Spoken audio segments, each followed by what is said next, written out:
Hey there, fellow cardholders.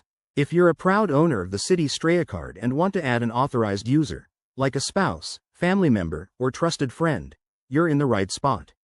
This simple process can help share rewards, build credit, and make managing expenses easier. Today, I'll walk you through it step by step, so you can get it done quickly and confidently. First, ensure you have access to your Citi account. Download the Citi mobile app or head to the Citi website and log in with your credentials. It's super straightforward and secure. Once logged in, navigate to the Accounts or Dashboard section. Here, you'll see a list of your cards. Find and select your Citi Strata card.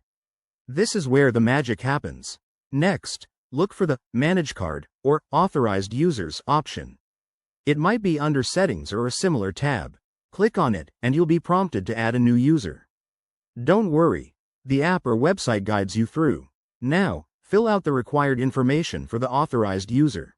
You'll need details like their full name, date of birth, social security number, and possibly their address. Double-check everything for accuracy to avoid any delays. Citi takes security seriously. After submitting the form, Citi will review your request. This usually takes a few business days, so keep an eye on your email or app notifications for updates. Once approved, the authorized user will receive their own card in the mail, and they can start using it right away. A quick tip. Remember, as the primary cardholder, you're responsible for all charges on the account. It's a great tool for building credit for others, but use it wisely to avoid any surprises.